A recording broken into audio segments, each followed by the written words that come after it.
भुवानन्द पाठक उमेरले 84 वर्ष हुनुभयो। अहिले पनि आफ्नो घरभन्दा धेरै सडकलाई माया गर्नुहुन्छ।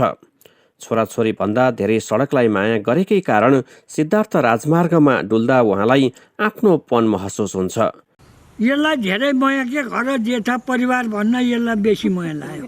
धेरै गरियो यसले केटाकेटी पनि हुर्कायो, भलाइ पनि गर्यो, हामीले पनि सेवा गऱ्यौँ, यसलाई धेरै माया लाग्छ। घरबाट पीडा लिएर बाहिर निस्किए पनि राजमार्गमा पुग्दा उहाँलाई छुट्टै आनन्द हुन्छ। सेङ्जाको वालिङ नगरपालिका वडा नम्बर 13 का पाठक 20 वर्षको उमेरबाट सडकमा काम गर्न थाल्नु भएको हो। 50 पैसादेखि 1.5 रुपियाँसम्ममा काम गर्न त्यति बेला राजमार्गले छोएका जिल्लाबाट मात्रै होइन, अन्यत्रका जिल्लाबाट समेत कामको खोजीमा सेङ्जा आउने गरेका थिए। पाठकले उनीहरूलाई सहजीकरण गर्ने, काम गराउने र काम गर्ने काम त्यतिखेर गर्नुभएको थियो। ढुङ्गाको पहरोको रूपमा परिचित चिउरीमा काम गर्ने क्रममा धेरै पटक विस्फोट गराएको उहाँलाई अहिले पनि ताजै छ। कतिको ज्यान गयो, कति अपाङ्ग भए, तर पनि काम खोज्दै आउनेको कमी थिएन। आफू 20 वर्ष हुँदा काम सुरु गर्नुभएका भुवानन्द 84 वर्षको उमेरमा पनि काम गरेकै हुनुहुन्छ। 15 किलोमिटरभन्दा धेरै सडकको जिम्मा उहाँकै काँधमा छ। अहिले पनि 6 जना ज्यालादारी कर्मचारीलाई काम गराउँदै र आफू पनि गर्दै आउनु भएको छ। 62 वर्षदेखि सडकको नालीमा बिताउनु भएका पाठकले काम छोड्दा बाँकी जीवन बिताउनुका लागि पैसा दिनुपर्नेमा जोड दिनुहुन्छ। तर राज्यले यसमा ध्यान नदिएकोमा उहाँको गुनासो छ। त अहिले केही सुविधा छ, तर अरूले पाउने जति सुविधा अरूले हामीले शनिबार बाहेक पाइँदैन। नेपालको पुरानो मध्येको एक सडक हो सिद्धार्थ राजमार्ग। लामो समयदेखि यो सडक स्तरोन्नतिको पर्खाइमा रहेको छ।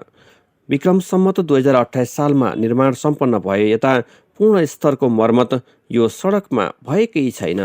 राज्यको तर्फबाट सडकको नालीमा खटिने भुवानन्द पाठक अब जीवनको उत्तरार्धमा हुनुहुन्छ। उहाँ यो कामबाट बाहिरिन चाहनुहुन्छ, तर राज्यले केही सुविधा थपिदिन्छ कि भन्ने आशामा उहाँ सडकमा काम गरिरहनु भएको छ। आफ्नो काममा आफ्ना सन्तानलाई जिम्मा दिएर बाहिरिने योजना पाठकको छ। दिनको 1-2वटा गाडी चल्ने अवस्थादेखि अहिलेको 100औं गाडी चल्ने अवस्थासम्म आइपुग्दा राजमार्गको कारण धेरैको जीवन बदलियो। डाँडा पाखाबाट राजमार्ग छेउछाउमा बस्न आउनेहरूको सङ्ख्यामा पनि वृद्धि भयो।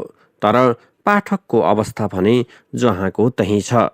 उहाँ सडकको नालीमै बसेर सडकको काम गरिरहनु भएको छ।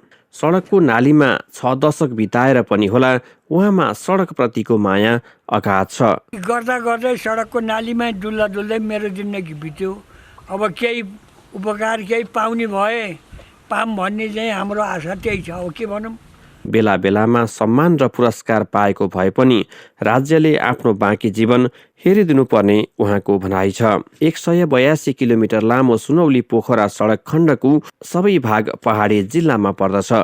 पाल्पा, सेङ्जा र कास्कीको पहाडी क्षेत्रका लागि यो सडक वरदान हो।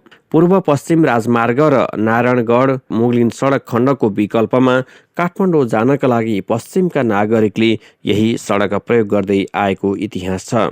अत्यधिक घुम्ती चट्टानयुक्त पहाडी क्षेत्र भएका कारण पनि यो सडकका नालीहरू निरन्तर बन्द हुन्छ भने सडकमा पानी बगिरहन्छ। भुवानन्दले सडकमा बग्ने पानी र नालीको अवरोध हटाउन निरन्तर लागिरहँदै आउनु भएको छ। 6 दशकसम्म सडकमा बिताएको अवस्था हेर्दा राजा परिवर्तन भए, प्रधानमन्त्री परिवर्तन भए, लोकतन्त्र परिवर्तन भयो र गणतन्त्र आइसक्यो, तर पाठकको अवस्था भने जहाँको तहीँ छ। पाठक जस्ता सडकलाई माया गर्दै आएका, राज्यले सडकलाई आफ्नो घर सम्झेर सेवा गर्दै आएका पाठक जस्ता कैयौं व्यक्तिहरूलाई सहयोग, सद्भाव र सम्मान गर्न जरुरी छ।